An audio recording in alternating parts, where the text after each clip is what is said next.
there are a lot of us, a lot of people who actually go through some certain traumas that they subconsciously hide, or they do not even know. I don't know how that happens, or it seems like once certain things happen in their lives, traumatic stuff happens in their life, they tend to like shut it somewhere in their mind, and they lock it up, and they do not even know that that part exists, because it's all blocked and all of that. Why do you think that happens?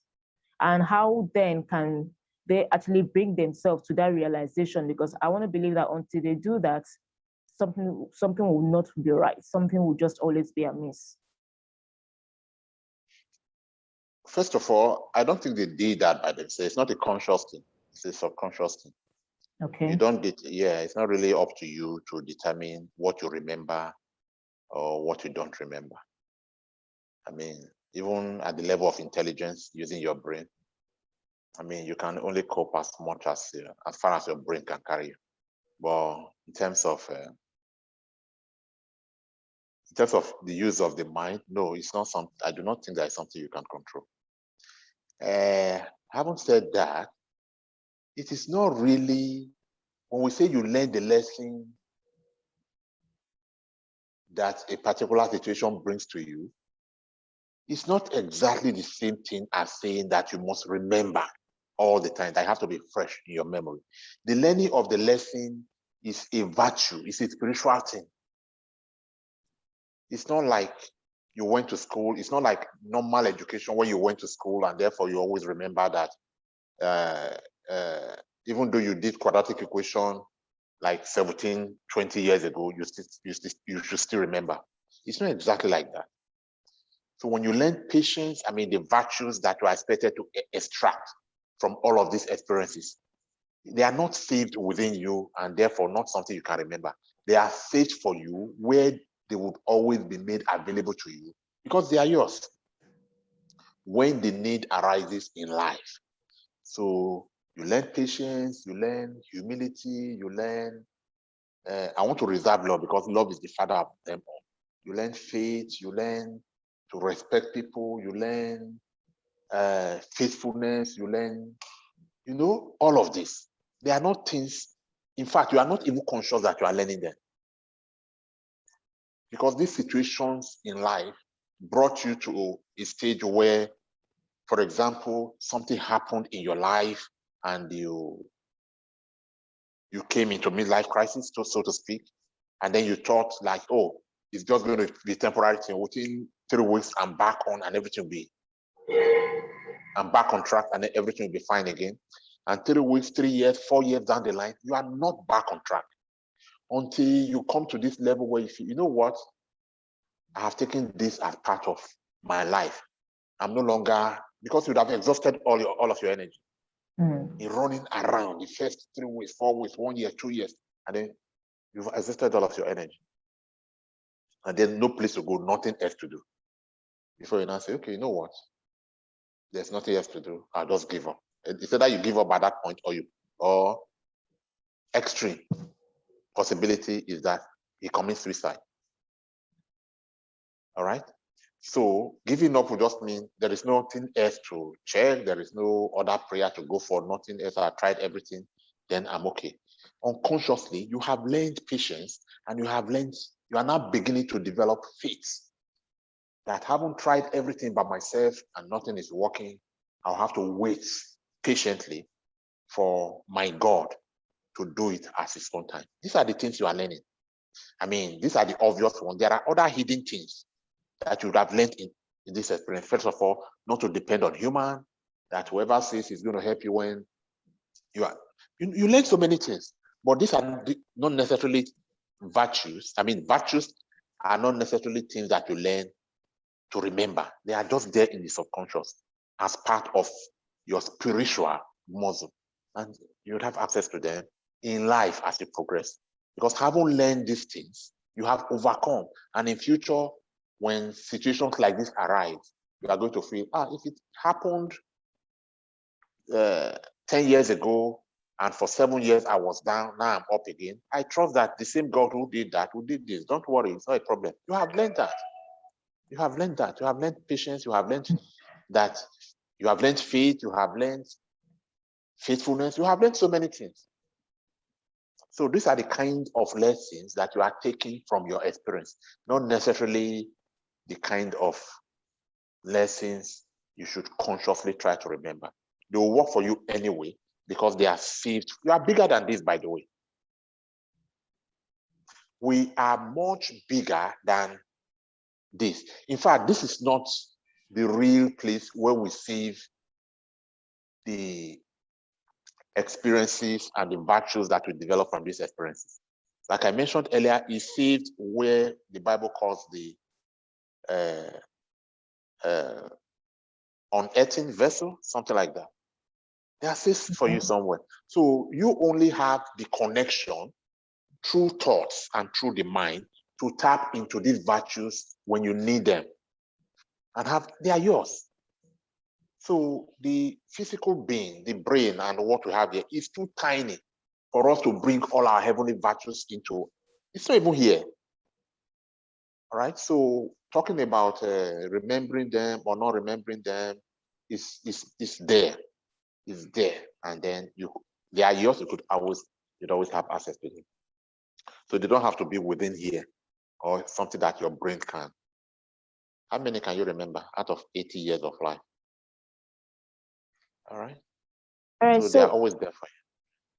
All right. The reason I asked that question is that I believe that until your mind is at peace, until there's this inner peace, satisfaction within, there are certain things that may not just go right. And maybe through you, then until you get certain things right, other things may not go right.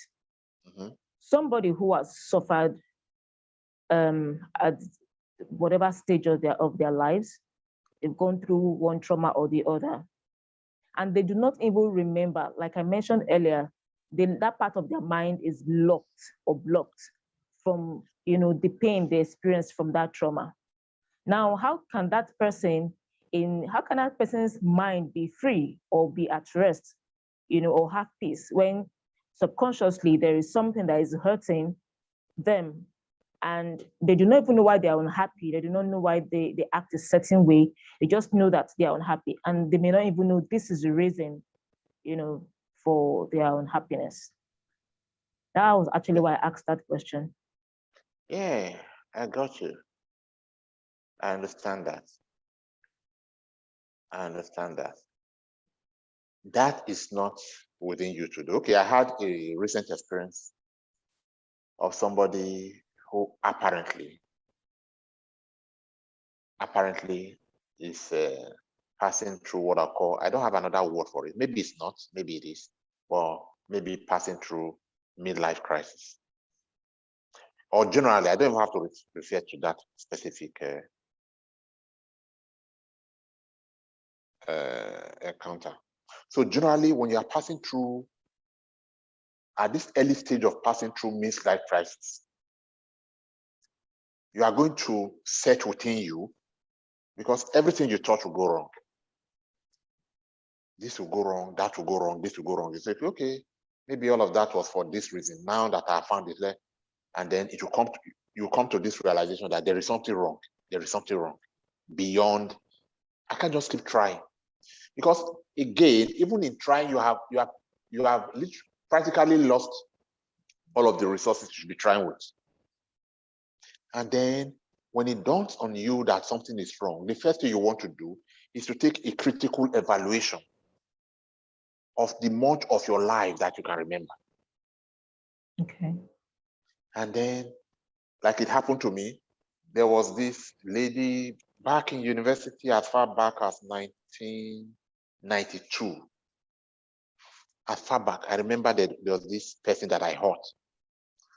And then in 2000 and so many years later, I was looking for her. Please, how do I right the wrong that I did? So you are evaluating, you are taking back to see, what could it be this? Could it be that? Okay. That's what some people call restitution. Yeah. So True. you are looking back to say, oh, could it be this? You just want to right all of your wrong, Yeah. just so that. You But have again, peace. yes, that may help, that may not help, but that is not the solution. That's not the solution. So you are not really able to help yourself at that level because you are at the same level where the problem is. You cannot see beyond you cannot see beyond the problem at this point unless you are raised above the problem. That is where you can see what's below you. Or you may not even see. You don't at that level, you don't even need to see. It will just be resolved just because you are lifted higher. I don't know if you get my approach. So the approach is not for you to examine yourself, because every time you examine yourself, maybe not every time, most of the time, like when I examined myself, I came to the conclusion that I was fine, I was holy, I was righteous. So I was not the problem. It was somebody else doing me. And I'm sure many people would think like that. How many can you remember? And even after you remember the few that you can and you make your restitution and you feel that you are at peace, but the peace is still not there. You are still touching things and they are still not working. You are still doing your business and you still know evidently that this thing is not working. So what do you do at that point? So it is not a problem that you can solve just by looking at yourself and finding your mistakes and doing something about your mistakes. Okay. For all you know, those mistakes could have even been forgotten, forgiven long ago. Maybe you're even just torturing yourself or not. So if you cannot help yourself under this situation, then how do you get out? That's the problem. That's the question. How do you get out of this situation? So you need something above you to lift you out of the situation. And this is where the practice of principle comes in. If it was that I could just take a look at my past life as far as I can remember, make all the corrections that I can, then nobody will go into midlife crisis. You go into midlife crisis 1 year, the next year you're out. It will not last 3 years, 7 years, 10 years, even in some cases, longer. So what would normally happen in situations like that is for you to, by practice of principles, submit yourself to a higher authority, to a bigger force than you.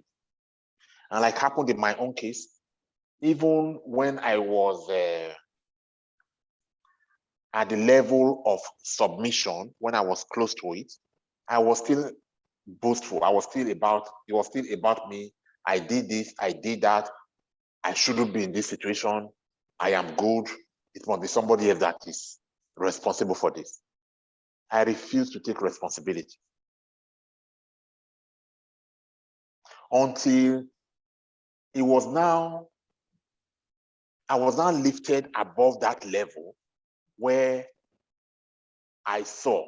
In fact, like I already shared with you, the question was asked, where is a social person? And that opened my eye to, and that is one of the many instances that opened your eye to what you ordinarily by yourself would not see, because you are at the same level. You cannot be at the same level as the problem and expect to see yourself.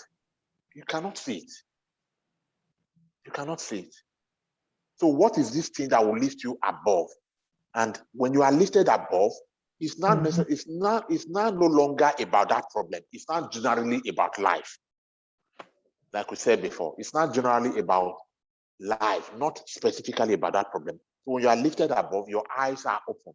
You are lifted out of darkness relatively to this new position into life. And these problems are left behind. You are now in a new realm where these problems do not exist. So the approach to the solution will no longer be to look for this problem and solve it. The approach to the solution now is lift me above this problem, because that problem has to remain there anyway for people that are still at that level. You just happen to be at that level. That's why you encountered it. So what is the thing that will lift you above Mm-hmm. that problem? The practice of principle would push your mind and your thoughts to a new realm where it begins to connect to the universe in such a way as the universe will now be your guide and guide you into this new realm where you experience this new kind of life.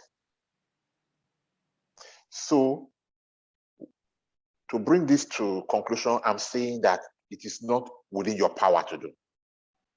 To get powers to help you achieve that, start the practice of principle.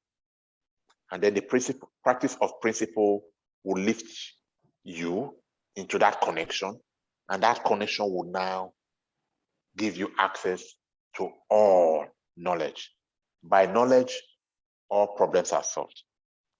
All problems are not only solved, you now have an understanding of why the problems were in the first place. And you build wisdom from that understanding, such that even when this problem, you run into this problem in future, or somebody else runs into this problem, you now have the solution, the advice to resolve those issues.